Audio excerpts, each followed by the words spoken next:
According to the UN Global Report on Crime and Justice 1999, the rate of imprisonment in India is very low, that is, 25 prisoners per 1 lakh of population.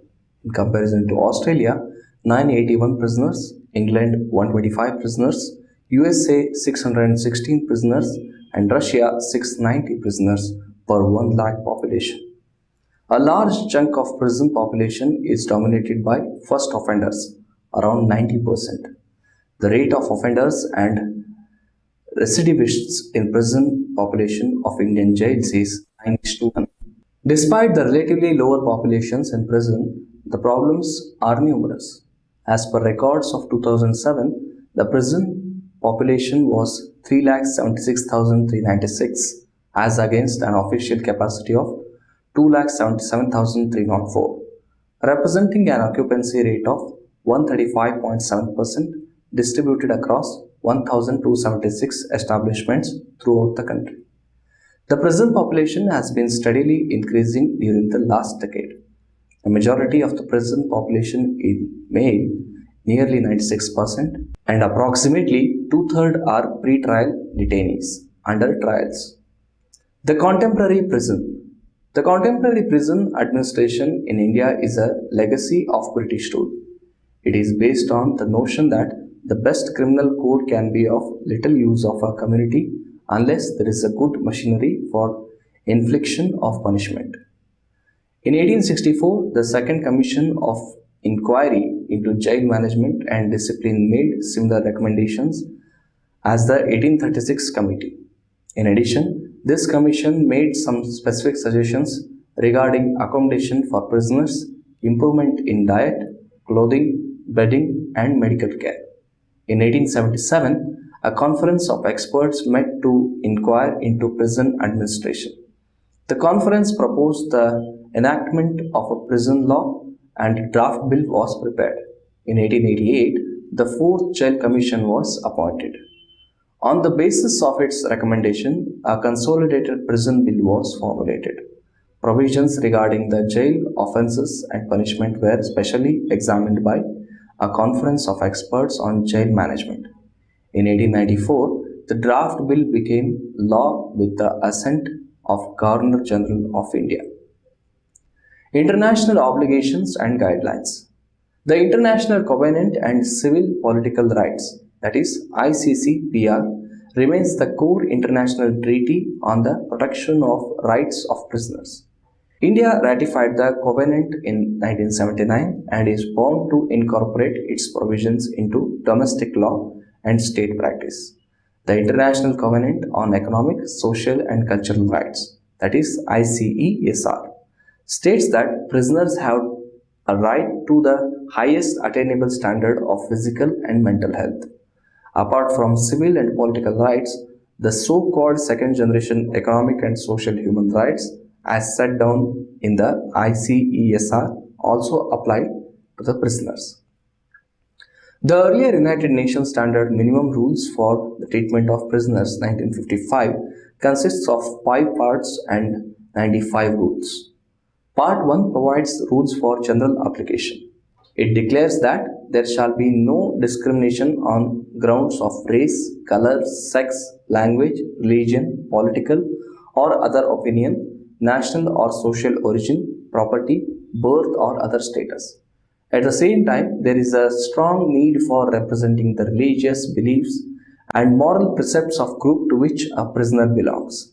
The standard rules give due consideration to separation of different categories of prisoners. It indicates that men and women be detained in separate institutions.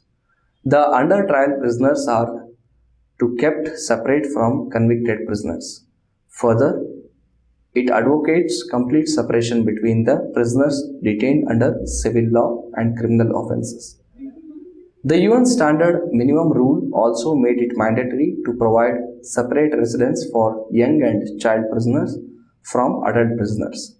Subsequent UN directives have been the basic principles for treatment of prisoners, United Nations 1990, and the body of principles for the protection of all persons under any form of detention or imprisonment, United Nations 1988. On the issue of prison offences and punishments, the standard minimum rules are very clear. The rules state that no prisoner shall be punished unless he or she has been informed of the offences alleged against him or her and given a proper opportunity of presenting his or her defense. It recommends that corporal punishment by placing in a dark cell and all cruel, inhuman, or degrading punishment shall be completely prohibited as a mode of punishment and a disciplinary action in the jails. Prisons in India. The management and administration of prisons in India comes under the domain of state governments and is governed by Prisons Act 1894 and the prison manuals of respective state governments. Thus, states have primary role, responsibility, and authority to change the current prison laws, rules, and regulations. Day-to-day administration of prisoners rests on principles incorporated in the Prisons Act of 1894, the Prisoners Act of 1900, and the Transfer of Prisoners Act of 1950. An Inspector General of Prisons administers prisons affairs in each state and territory. The central government provides assistance to states to improve security in prisons, for the repair and renovation of old prisons, medical facilities, development of borstal schools, facilities to women offenders, vocational training, modernization of prison industries, training to prison personnel, and for the creation of high security enclosures. The Supreme Court of India, in its judgments on various aspects of prison administration, has laid down three broad principles regarding imprisonment and custody. Firstly, a person in a prison does not become a non-person. Secondly, a person in a prison is entitled to all human rights within the limitations of imprisonment. Lastly, there is no justification for aggravation, the suffering already inherent in the process of incarceration. Types of prisons. Prison establishment in India comprises of 8 categories of jails. The most common and standard jail institutions are central jails, district jails, and sub-jails. The other types of jail establishments are women jails, borstal school, open jails, and special jails.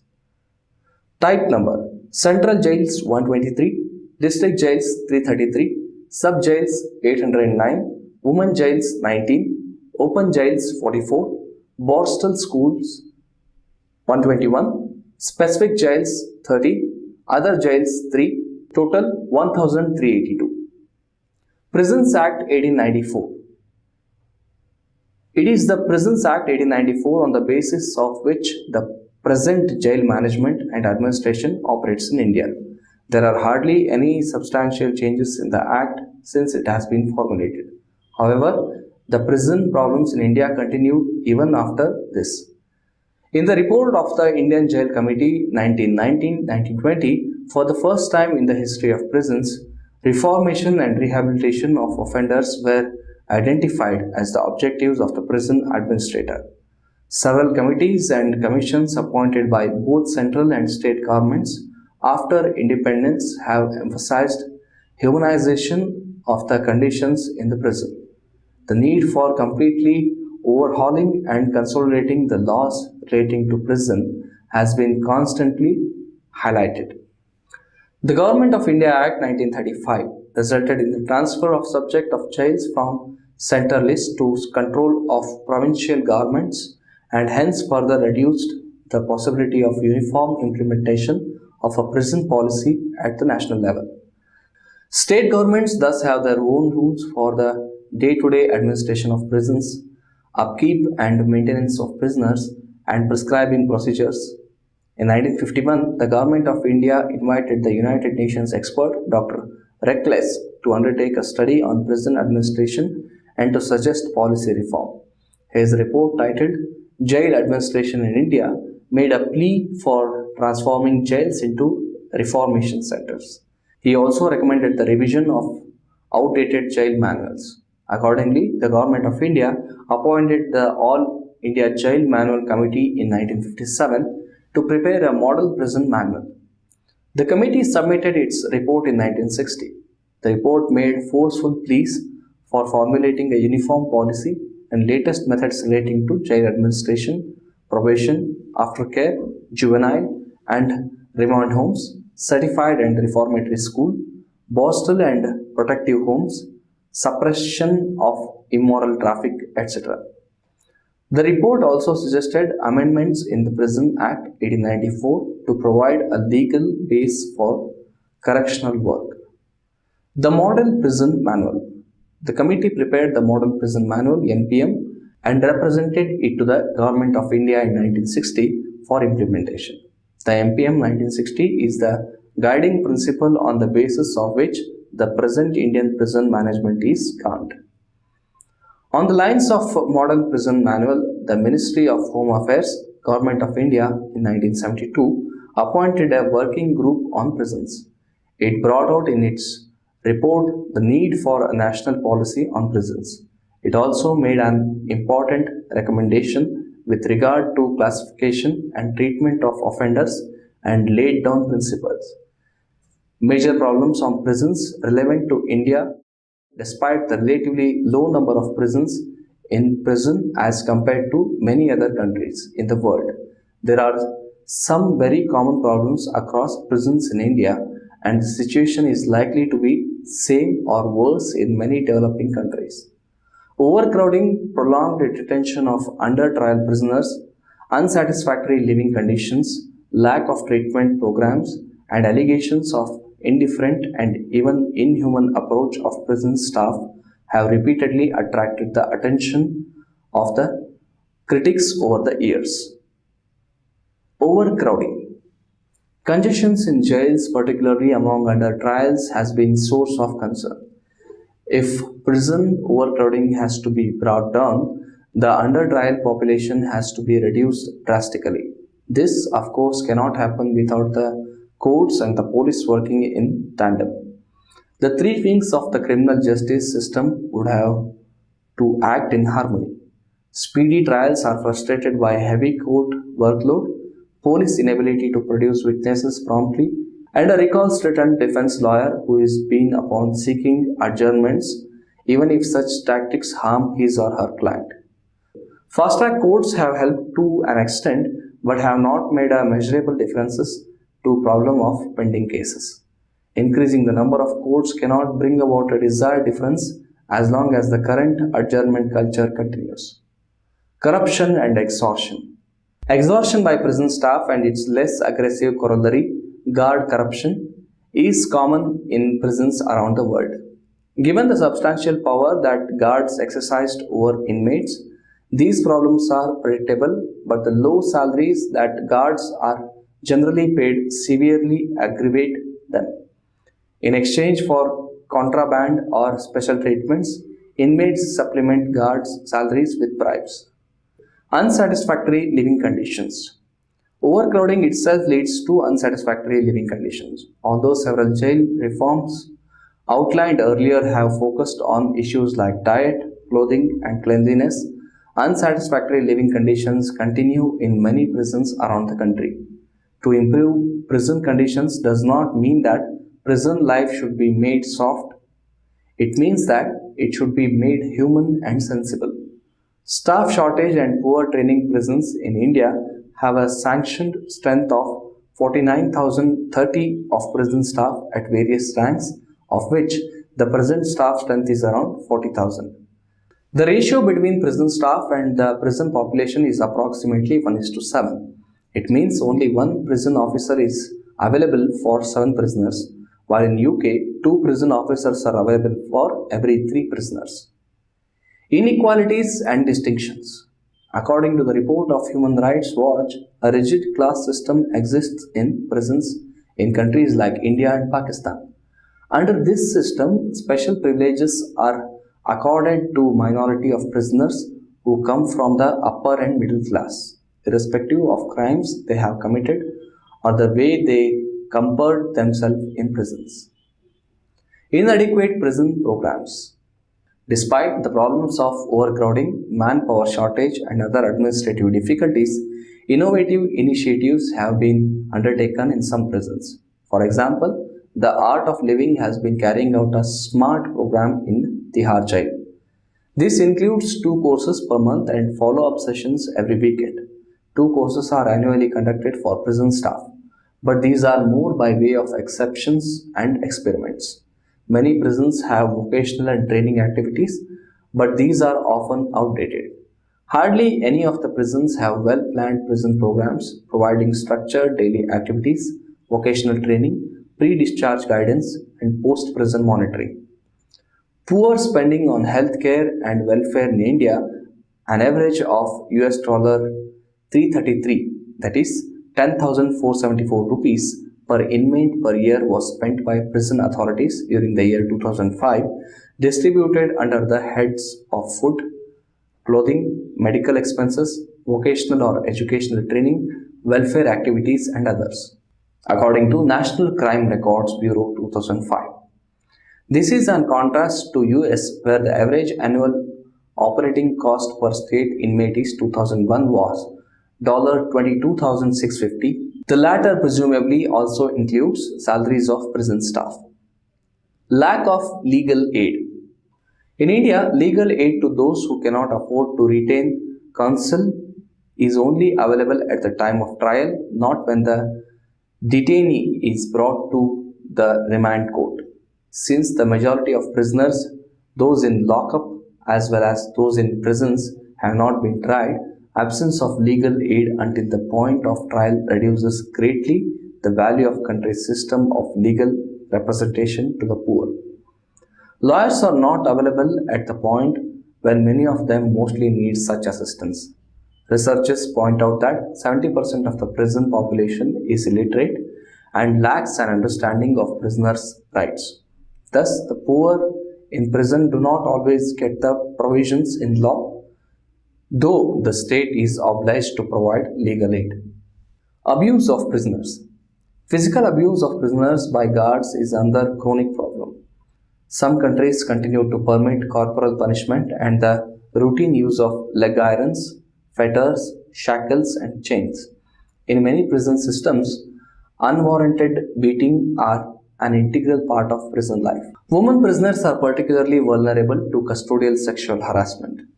Consequence of prison structure and function.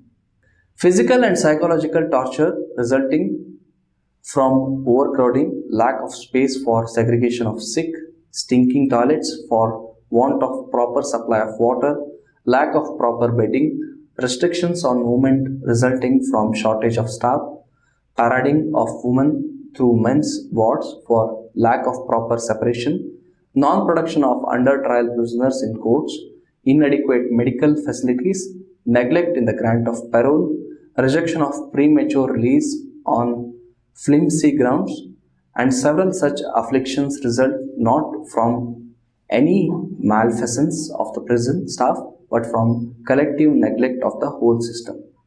Human Rights Watch 2001. In many places, non-governmental organizations provide rehabilitation programs and few provide aftercare. Most prisoners are not prepared for release. No steps are taken to minimize their chance of committing re-offenses.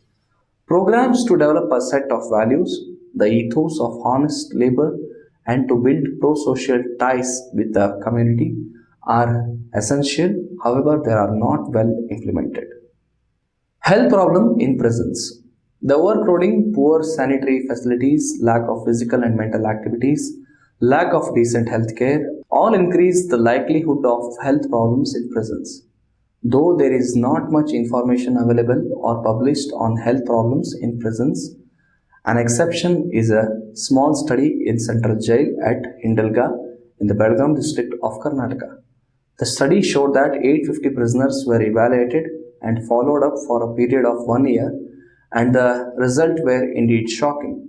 54.82% prisoners were infected by anemia, which was the commonest morbidity, followed by respiratory tract infection, which has 21.75%, and diarrhea 13% for acute morbidity. Pulmonary TB and HIV contributed 2% and 1.5% respectively. Other morbidity included diabetes 3.6%, senile cataract 7%, pyoderma 12%, etc. Modernization of prisons.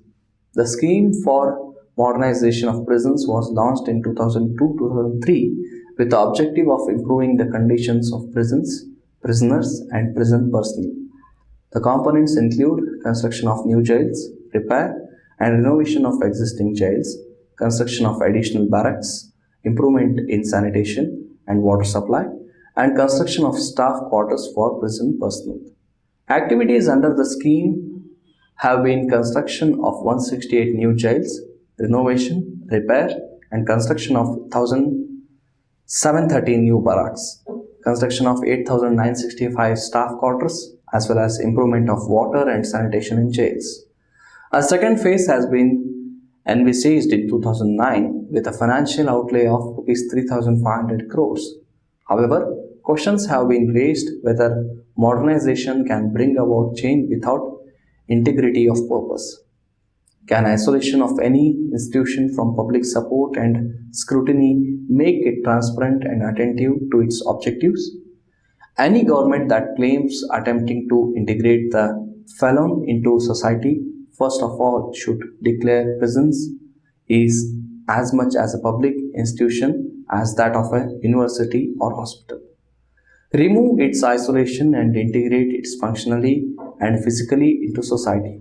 Make it police, judiciary, medical, and educational departments conscious of their accountability for pathetic prison conditions.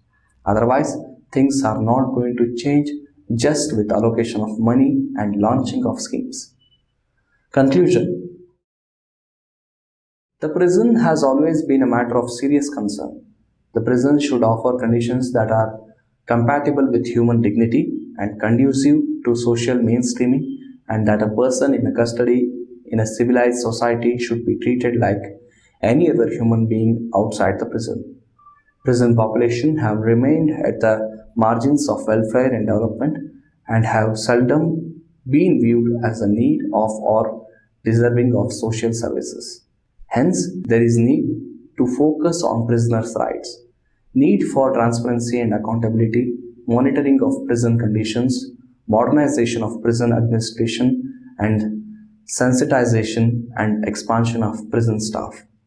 With the development of criminology as a subject of inquiry, a gradual shift has taken place, whereby the individual alone is no more held responsible for his or her norm or law-breaking behavior. This shift in perspective had led to the development of an understanding of crime causation that includes psychological, social, economic, and political factors as being responsible for deviant behavior in human beings. The shift has included a gradual policy shift away from capital punishment, torture, and debilitating forms of punishment, imprisonment as and not for punishment, more human custodial conditions, protections of legal and human rights, and finally, a focus on retraining, rehabilitation, and social inclusion.